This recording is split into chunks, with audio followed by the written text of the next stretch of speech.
3.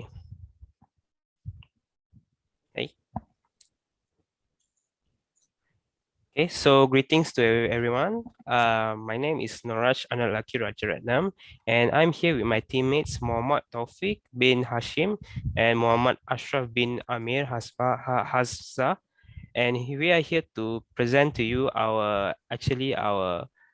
final year presentation for our subject of IT sales and marketing.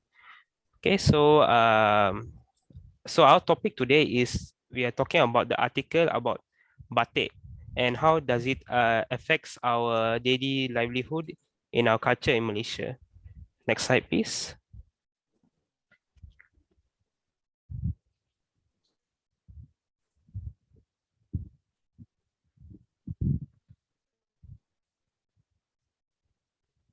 Next slide.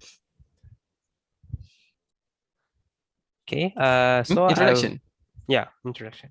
So I'm going to explain today is the introduction for the batik. So the introduction is the history of batik started around pre-1920 when clothes were stamped with wooden blocks with different motifs that have a unique and distinctive way of art and culture at that time.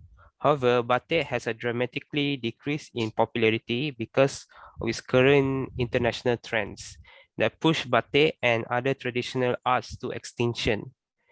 The vision of Malaysia is to make batik more mainstream in everyday lives of its citizens. The reason behind that is that batik is considered as a national culture and heritage of the Malaysians and needs to be preserved as best as it can for future generations to appreciate the history and its significance to our country.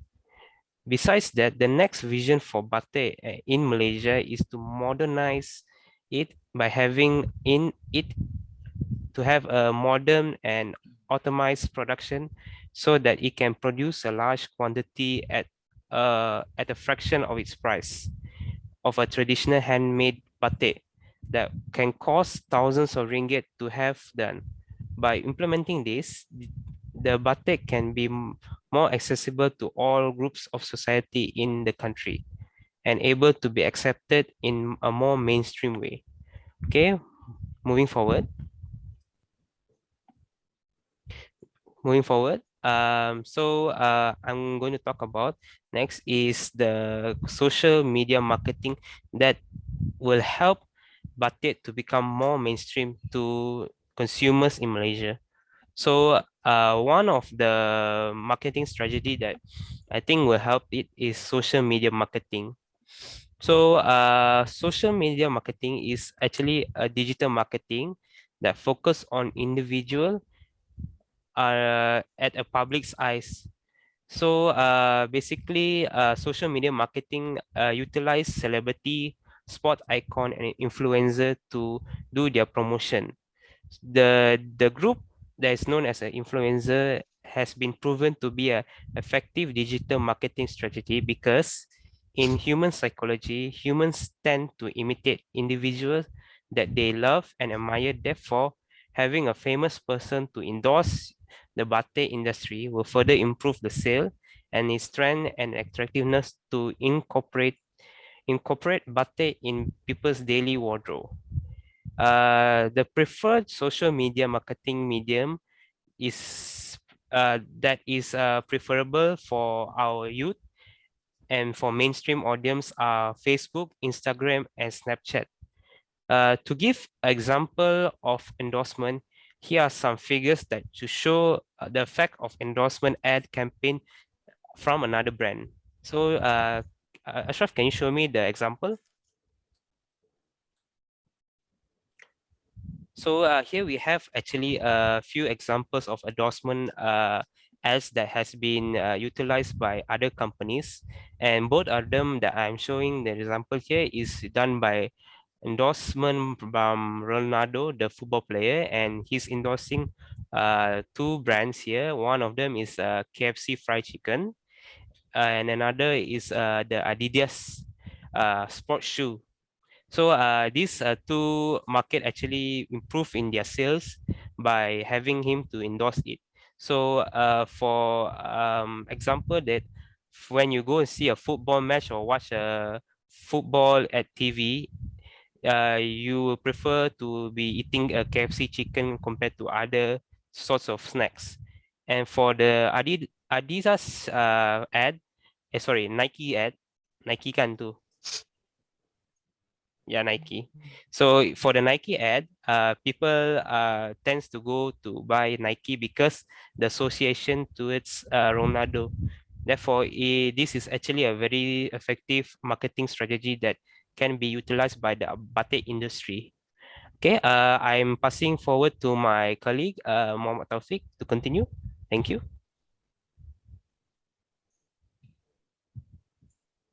Okay, thank you, Noraj, for the introduction and campaign planning.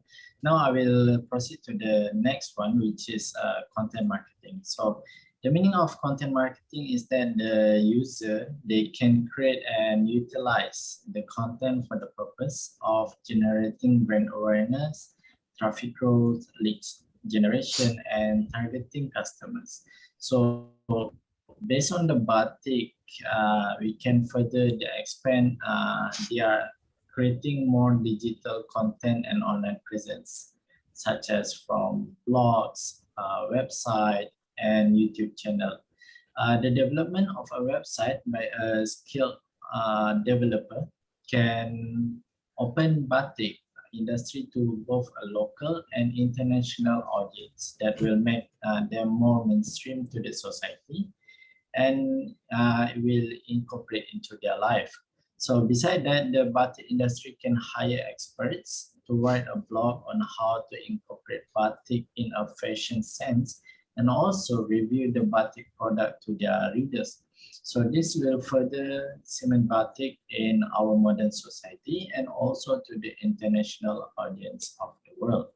So next slide, please. So these are the two examples using the digital media, such as using blogs, iRobot Roomba at 50, and also Adidas, which the example of website. Okay, next, please. Next, we are going to talk about the campaign insight. So a campaign is a planned course of action to achieve a goal, while insight is gaining a precise and in-depth understanding about another person or object. So as mentioned before by my groupmate, social media marketing and content marketing are appropriate for promoting batik via digital media.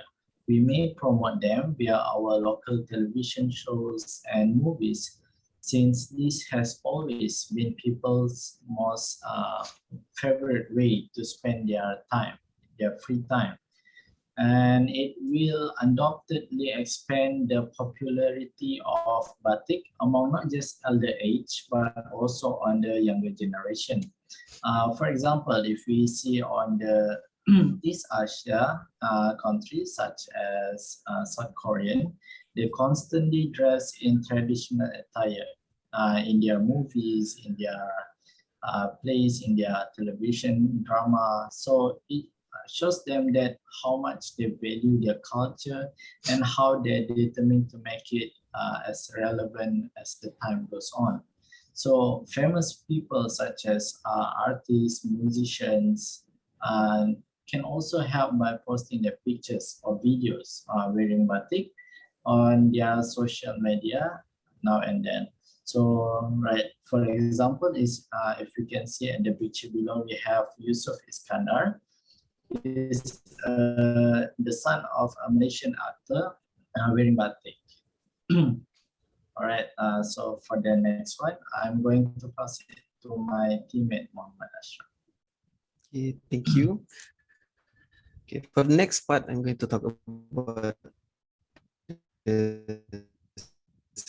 segmentation and targeting.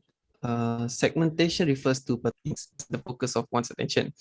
Looking back to what we covered in the previous sector, which is the campaign insight, we can see that our target audience is individuals who watch TV shows or movies and those who follow and befriend celebrities on social medias.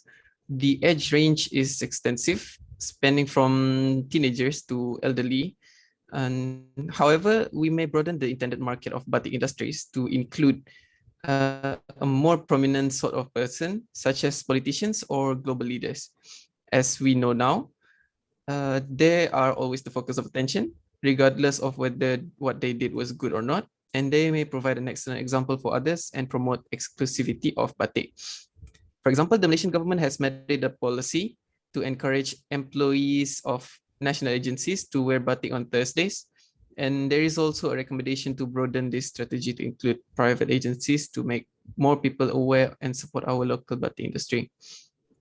So for examples, we have prominent figures wearing the batik, which is Syed Saddiq on the left and Sri Anwar Musa on the right, on social using batik when going to the parliament.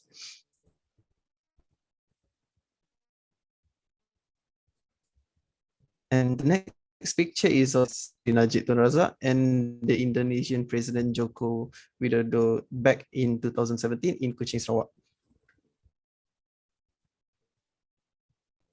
And that's it from us. Thank you very much. Thank you.